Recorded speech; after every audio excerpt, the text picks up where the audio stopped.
अब जैसे कि सी के प्रोग्राम को लेते हैं, तो ये लेक्सिकल एनालाइजर इस सी के प्रोग्राम को या हाई लेवल लैंग्वेज को स्कैन करेगा और मीनिंगफुल वर्ड्स को टोकन्स में कन्वर्ट करेगा।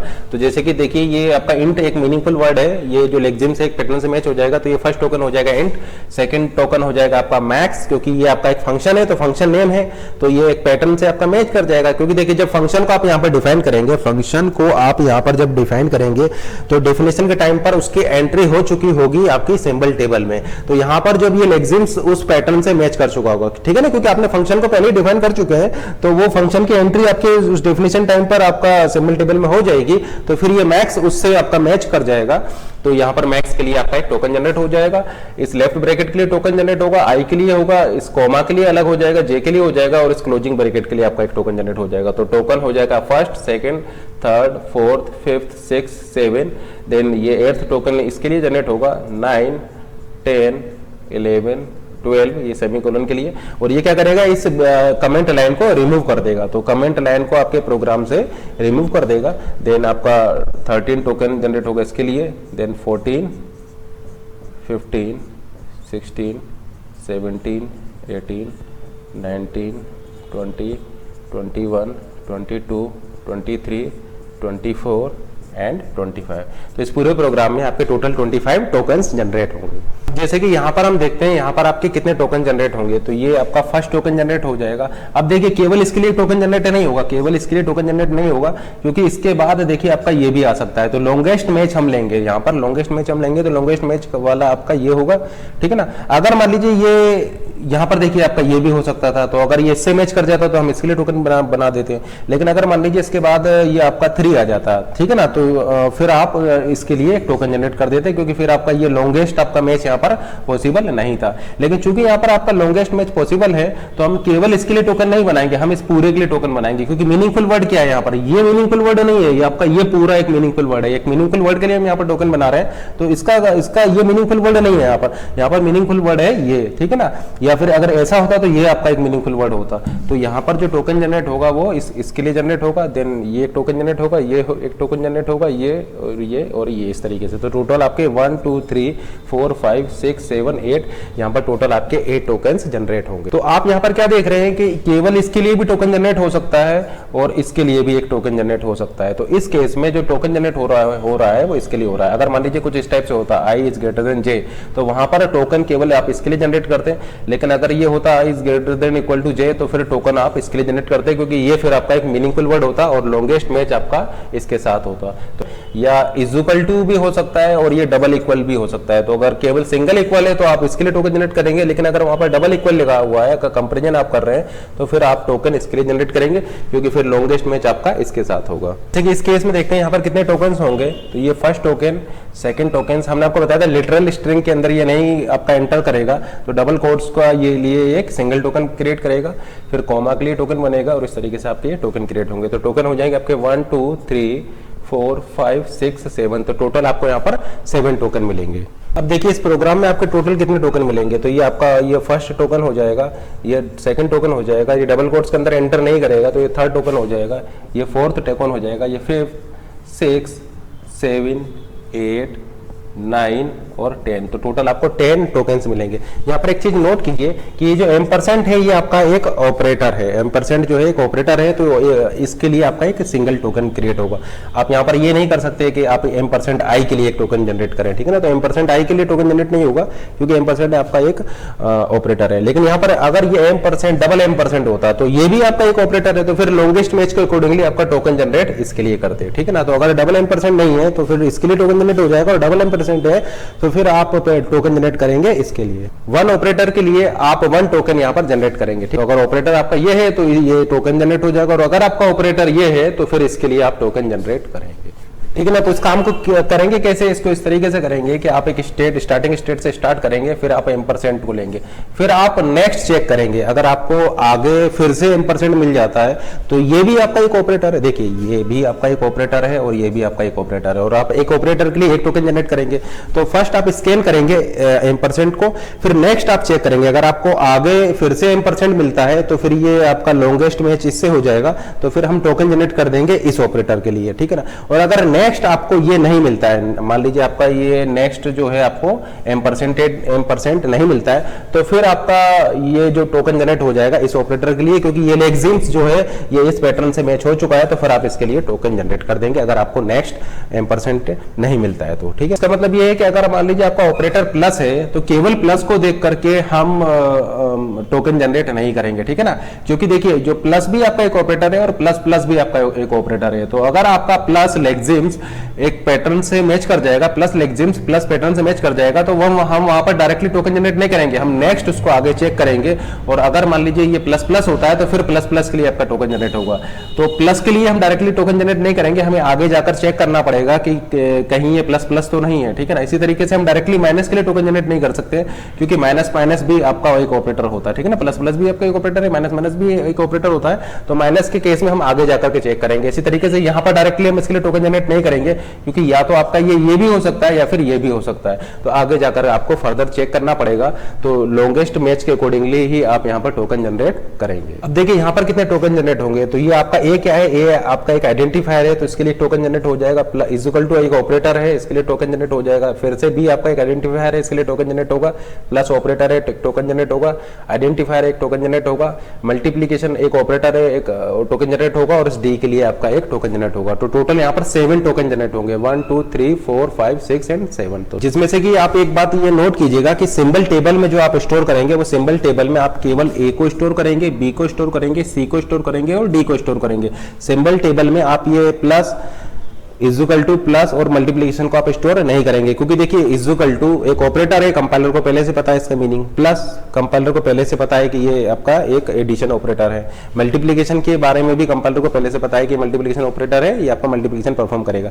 लेकिन ये जो आइडेंटिफायर है ए बी सी डी, ये कंपाइलर में पहले से नहीं पता था, कंपाइलर को पहले से नहीं पता था। तो आप जब इसको डिफाइन करेंगे, मान लीजिए आपने डिफाइन किया हुआ int A B C D, तो इस डेफिनेशन के टाइम पर ही जब ये स्कैन कर रहा होगा तब इन आइडेंटिफायर्स को वो सिंबल टेबल में स्टोर कर देगा। ठीक है ना, ये आपका स्कैन करता जाएगा और सिंबल टेबल में इसको स्टोर करता जाएगा, क्योंकि देखिए इंट के लिए एक टोकन बनेगा, तो इंट पैटर्न तो पहले से आपके कंपाइलर में सेव है, तो आपका इंट के लिए आपका जो टोकन जनरेट, इंट के लिए आपका एक टोकन जनरेट होगा, लेकिन इंट को वो सिंबल टेबल में स्टोर नहीं करेगा। तो यहाँ पर मान लीजिए हम यूज कर रहे हैं serial name, variable name and variable type, ये मान लीजिए मेरी सिंबल टेबल है। तो ए क्या है, ये इंट क्या है, इंट आपका जो ये लेक्सिम्स है ये एक पैटर्न से मैच कर चुका है, तो इंट के लिए उसने टोकन जनरेट किया। अब चूंकि इंट का मीनिंग उसको पहले से पता था कंपाइलर को, इसलिए उसको वो सिंबल टेबल में स्टोर नहीं कर रहा है। लेकिन ए क्या है, ए उसको नहीं पता है, तो ये नया आपका आइडेंटिफायर आया है, तो उसको ये सिंबल टेबल में स्टोर करेगा, तो वेरिएबल नेम हो जाएगा ए और वेरिएबल टाइप हो जाएगा इंट। इसी तरीके से बी आपका कंपाइलर के लिए न्यू है,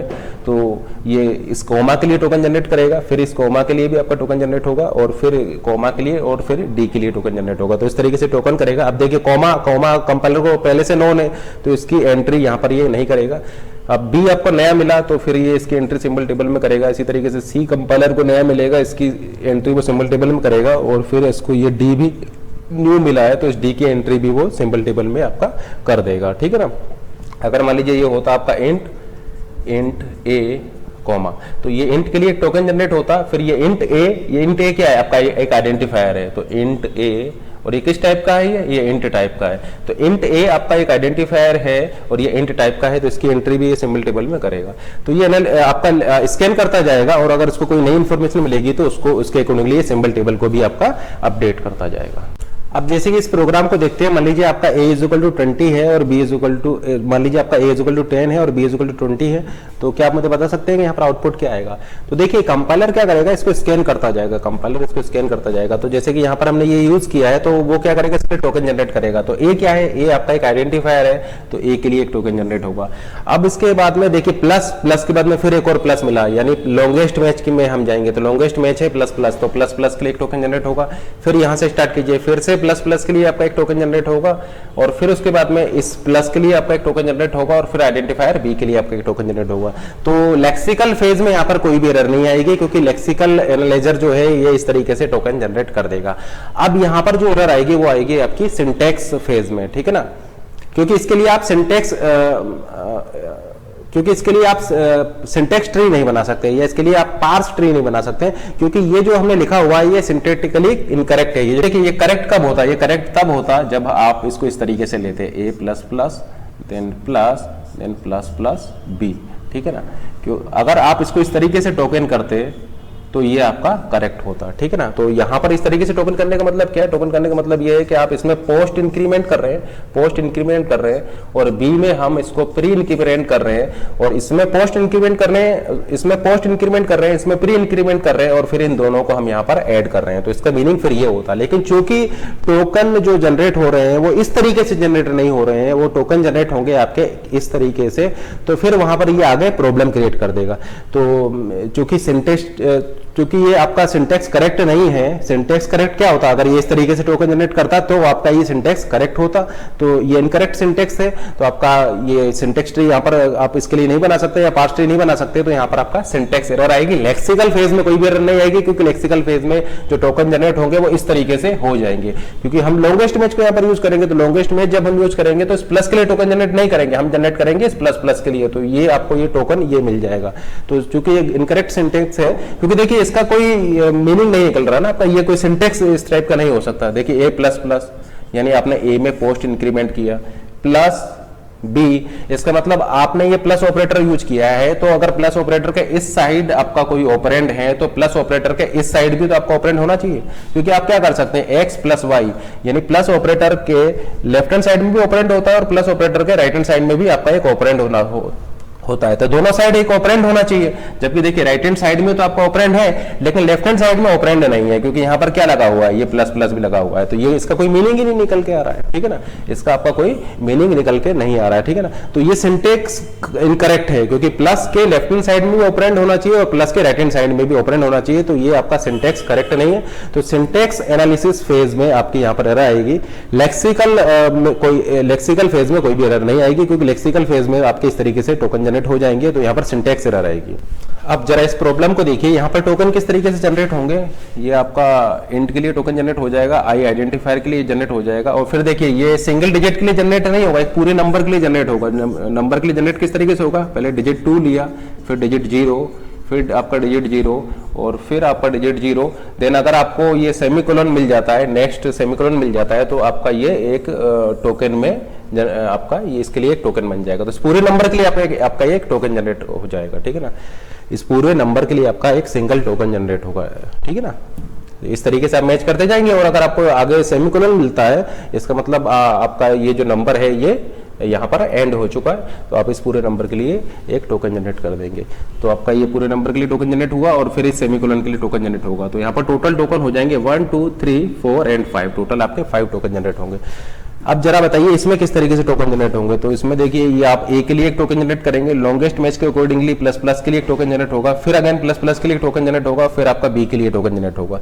तो टोकन तो आपके इस तरीके से जनरेट हो जाएंगे, लेकिन यहाँ पर जो आप इसकी पार्सिंग नहीं कर पाएंगे, क्योंकि ये सिंटेक्स करेक्ट नहीं है, ये सिंटेक्स आपका करेक्ट नहीं है। देखिए ए प्लस प्लस क्या है, ए प्लस प्लस हो गया आपका कोई भी ऑपरेंड, ठीक है ना, ये ऑपरेंड ए प्लस प्लस आपका हो जाएगा, ठीक है ना। ये क्या है आपका, ये पोस्ट इंक्रीमेंट है। उसी तरीके से हमने क्या किया, B plus plus plus B, यानी ये आपका क्या हो जाएगा, ये आपका प्री इंक्रीमेंट हो जाएगा। लेकिन अब यहाँ पर इन दोनों ऑपरेंड्स के बीच में कोई भी ऑपरेटर हमने यूज नहीं किया है, ठीक है ना। देखिए ए प्लस प्लस, तो मान लीजिए कि ये हो गया आपका पोस्ट इंक्रीमेंट और ये हो गया आपका प्री इंक्रीमेंट, तो दोनों ऑपरेटर के बीच में आपका कोई भी यहाँ पर ऑपरेटर हमने यूज नहीं किया है, तो ये सिंटेक्स क्या है, इनकरेक्ट है। तो जब आप इसको पार्स करेंगे तो इसके लिए आप कोई भी पार्स ट्री क्रिएट नहीं कर सकते, तो यहाँ पर पार्सिंग एरर आएगी, क्योंकि आपका कोई भी पार्स ट्री एग्जिस्ट नहीं करेगा। लेकिन टोकन कितने हो जाएंगे, 1 2 3 एंड 4, टोटल यहाँ पर 4 टोकन क्रिएट होंगे। इसमें देखते हैं इसमें कितने टोकन होंगे, ये first token, second, third, fourth and fifth, यहाँ पर आपके टोटल 5 टोकन होंगे, 1 2 3 4 5, और यहाँ पर आपकी पार्सिंग एरर भी नहीं आएगी, यहाँ पर आपकी पार्सिंग एरर भी नहीं आएगी, क्योंकि आप इसके लिए पार्स ट्री क्रिएट कर सकते हैं। यहाँ पर देखिए ये सिंटेक्स करेक्ट है, सिंटेक्स करेक्ट इस तरीके से है, ये ए प्लस प्लस यानी ये पोस्ट इंक्रीमेंट हुआ है, प्लस प्लस बी यानी ये प्री इंक्रीमेंट हुआ है, और इसके बाद में आप इसको मल्टीप्लाई कर रहे हैं, तो सिंटेक्स ट्री क्या हो जाएगा, ये इस तरीके से आपका हो जाएगा, ठीक है ना। ए प्लस प्लस ये आपका एक ऑपरेंड है, प्लस प्लस बी ये आपका एक ऑपरेंड है।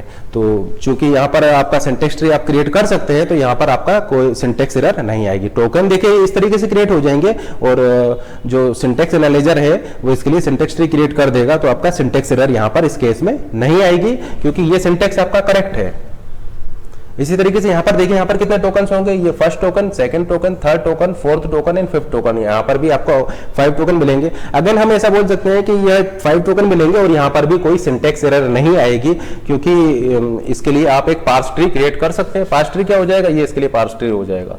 a++ आप यहाँ पर ले लेंगे, ये पोस्ट इंक्रीमेंट हो रहा है और यहाँ पर आपका ये प्री इंक्रीमेंट हो रहा है, और इन दोनों ऑपरेंड में आप क्या कर रहे हैं, सब्सट्रैक्शन कर रहे हैं। तो पार्स ट्री आपका क्रिएट हो जाएगा, तो कोई भी यहाँ पर पासिंग एरर नहीं आएगी। तो इस केस में जैसे कि आप देख रहे हैं लेक्सिकल एरर यहाँ पर नहीं है, ठीक है ना। टोकन्स आपके जनरेट हो जा रहे हैं इस केस में, तो यहाँ पर लेक्सिकल एरर नहीं होगी, लेकिन सिंटेक्स एरर होगी, क्योंकि आप इसके लिए कोई भी सिंटेक्स ट्री आप यहाँ पर नहीं क्रिएट कर सकते। यहाँ पर देखिए आपका लेक्सिकल एरर भी नहीं है और कोई सिंटेक्स एरर भी नहीं है, क्योंकि आपने इसके लिए सिंटेक्स ट्री क्रिएट कर दिया है, ठीक है ना।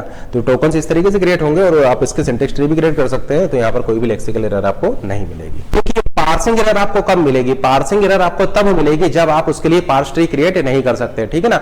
तो टोकन्स क्रिएट करने के बाद में हम उन टोकन्स के बेसिस पर एक पार्स ट्री या सिंटेक्स ट्री क्रिएट करेंगे। अगर सिंटेक्स ट्री आप क्रिएट कर पा रहे हैं तो वहां पर सिंटेक्स एरर नहीं होगी, और अगर आप सिंटेक्स ट्री को क्रिएट नहीं कर पा रहे हैं तो फिर वहां पर सिंटेक्स एरर आ जाएगी।